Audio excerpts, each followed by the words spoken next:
Welcome to night 5 of 13 Nights of Fright. Tonight, we are sinking our teeth into vampire books, and I'll share 4 books with you, 2 books that are classics that are must reads, they're required reading at this point, and 2 contemporary novels that take a modern spin on the vampire novel. So I'll share what you can expect in each vampire book without spoilers.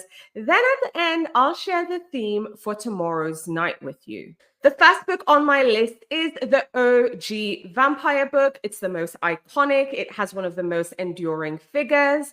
And of course, I'm talking about Dracula by Bram Stoker.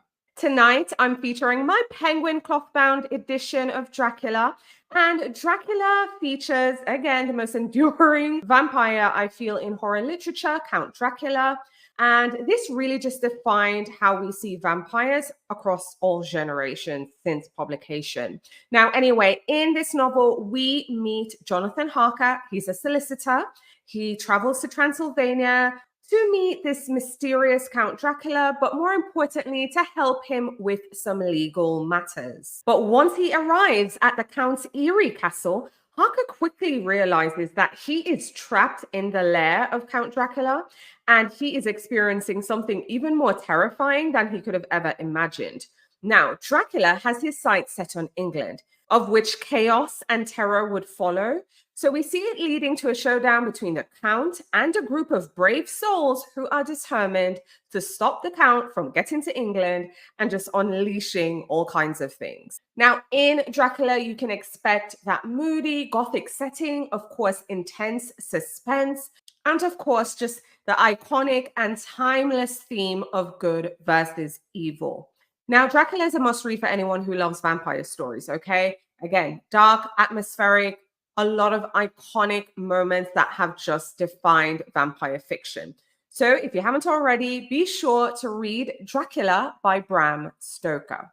My second classic is also required reading, must read. It's just brilliant. This vampire book, however, is what I consider the definition of small town vampire horror novels. This is where vampires are just lurking in the shadows, and then before you know it, boom. Now, the book I am talking about is Salem's Lot by Stephen King. Now, if you are new to Stephen King, hands down, I recommend you start with Salem's Lot. And if you love vampire stories, this is again required reading. Now, what King does amazingly well in this one, you'll find a very well done character driven story. I mean, all the characters are A1, plus just all the classic vampire lore that was established by Dracula. Now, Salem's Lot follows a writer, Ben Mears, who returns to the small town of Jerusalem's Lot, called Salem's Lot for short, in Maine. Now, he spent part of his childhood there, and now he's returned because he's there to work on a new book. But soon after he arrives, he realizes some strange things are starting to happen. People begin to disappear, and it becomes clear that something evil has taken root in the town. And that evil is an ancient vampire named Barlow. Now, Salem's Lot is just a chilling story of what can happen to a small, close-knit town when an ancient evil takes over. And again, what Stephen King does best is just taking an everyday, ordinary place and just filling it with just unspeakable terror. So, readers, you can expect a slow burn horror novel, slow burn vampire novel with escalating tension like nobody's business. Unforgettable characters. You will remember these people for the rest of your life, because I for sure have. And you can expect some of the most terrifying vampire moments ever written. I think this is one of Stephen King's best, not the best, but one of the best. And it's hands down just required reading when it comes to vampire novels. So be sure to add Salem's Lot to your reading list. Now, if you're keeping up with pop culture, movies, you might have seen that a Salem's Lot 2024 adaptation was just recently released on Max, HBO Max. It's a movie adaptation. I did a review of this adaptation. I'll include a link in the show notes. I'll also include a card where I shared 10 things the movie did different from the book. Now, if you're a fan of the book, if you've read this book already and you're looking for a true and faithful adaptation, stay away from the 2024 adaptation. Just don't do it. But if you're just looking for something to watch during spooky season, just, something for a night in, I think it's worth the watch. But anyways, that's it for Salem's Lot by Stephen King. Okay, so now it's time for the contemporary spins on vampire books. Now, the first book I'm going to share with you is a literary modern take on the vampire novel. And it really offers an introspective look on what it means to be a vampire in today's world. And the book I'm talking about is Woman Eating by Claire Coda. Now, if I pronounce Claire's last name wrong, I'm so sorry.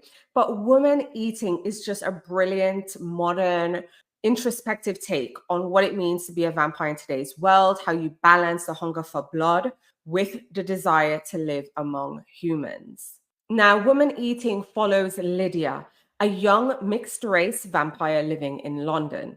Now, unlike those traditional vampires, Lydia doesn't feast on humans. She survives on pig's blood. But even sourcing that is difficult when living in the city. So we see her, because she left home, right? So in the beginning of the book, she left home. So we see her on her own and navigating her identity as a vampire, but she's also trying to make it in life as an artist in a world full of humans. So she's constantly surrounded by the things she's longing for, but she can never have. So some things like food, sashimi, ramen, bubble tea, and just even having a partner, companionship. So this novel just really explores themes of isolation, hunger, and identity, and the struggle to fit in. And just seeing Lydia's loneliness, but her desire to connect with the human world while also grappling with her vampire nature is a very haunting yet unique take on the genre. So just expect something that's really emotional, thought-provoking, and a book that really blurs the line where our main character Lydia, she's a monster because she's a vampire, but she's also human as well. So that's what you can expect in Woman Eating by Claire Coda.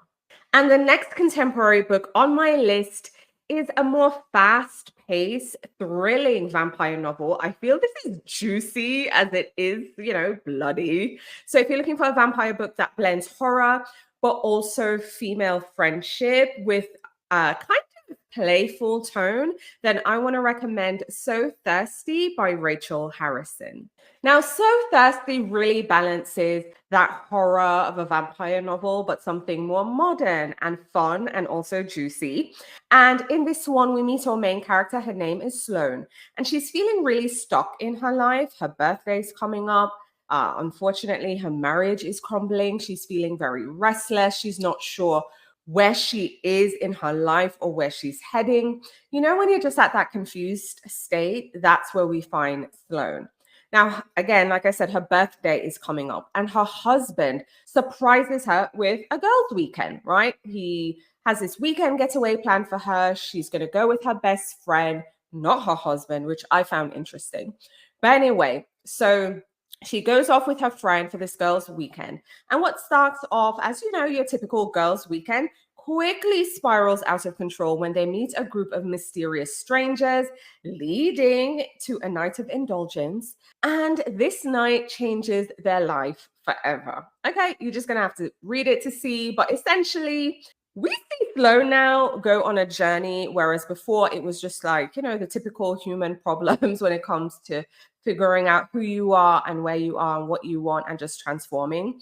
Now she's also like literally transforming because she's now having to grapple with her new reality as a vampire. This one has all those modern themes. It has some slow bits, but it also has some fast bits. It just kept me engaged, and I just wanted to keep turning the pages to find out what was happening. So yes, another modern vampire tale is So Thirsty by Rachel Harrison. Okay, so there you have it, 4 vampire books that I think will satisfy your cravings for blood and suspense and just books that will make you turn the pages. But I'd love to hear from you. Let me know in the comments, what are some of your favorite vampire books? Again, share them in the comments. Let's swap some of these dark recommendations that we can sink our teeth in. And also, don't forget to tune in tomorrow for day 6 of 13 Nights of Fright. We will be diving into some spooky mythology, folklore, and retelling books. So you won't want to miss it. It's going to be a good time. But as always, until then, stay spooky and keep the lights on.